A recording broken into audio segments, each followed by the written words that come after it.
نبی پاک صلی اللہ علیہ وسلم نے فرمایا کہ بہت زیادہ ہنسنا انسان کے دل کو مردہ اور اس کے چہرے کو بے نور کر دیتا ہے. یعنی کہ جس کی یہ عادت ہے ہر وقت کہہ لگاتا رہتا ہے، ہنستا رہتا ہے، تو میرے آقا نے فرمایا کہ زیادہ ہنسنا یہ انسان کے دل کو مردہ کر دیتا ہے، اس کا دل پتھر بن جاتا ہے، سخت ہو جاتا ہے وہ. اور میرے آقا نے فرمایا کہ اس کا چہرہ بھی بے نور ہو جاتا ہے زیادہ ہنسنے سے. امام زین العابدین نے فرمایا کہ جس شخص کی یہ عادت ہے کہ وہ زیادہ ہنستا ہے، کہہ لگاتا ہے، تو وہ علم کی اہمیت کو کھو دیتا ہے. اگر ایک شخص ہے اس کے پاس علم جیسی عظیم دولت ہے اور اب اس کی یہ عادت بن گئی کہ وہ ہنستا رہتا ہے، کہہ لگاتا رہتا ہے، تو امام زین العابدین نے فرمایا کہ جو اس کے پاس علم کی اہمیت تھی وہ اس سے محروم ہو گیا. اب اس کا دل علم کی نور سے بے نور ہو جاتا ہے،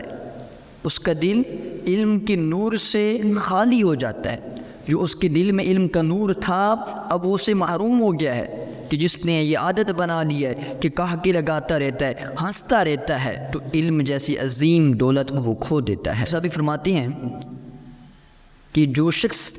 گناہ کر کے ہنستا ہے، کہہ لگاتا ہے، ہنستا ہے، تو کل بروز قیامت وہ روتا ہوا جہنم میں جائے گا. میرے آقا علیہ الصلوۃ والسلام نے فرمایا کہ اگر جو میں جانتا ہوں نا وہ تم لوگ جان لیتے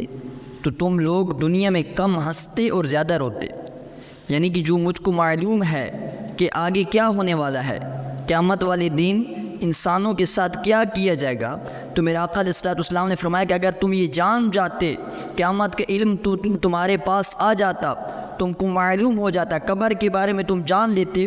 تو تم کم ہنستے اور زیادہ روتے، کہ ہر وقت تم روتے رہتے اللہ کے خوف سے، اللہ کے عذاب کے ڈر سے. ہر وقت تمہاری آنکھوں میں آنسو ہوتے، مسکرانا تمہارے لبوں پر نہ آتا، ہنسنا تمہارے پاس سے نہ گزرتا. تم ہر وقت اللہ کے خوف میں روتے رہتے، اللہ کے عذاب کے ڈر سے روتے رہتے.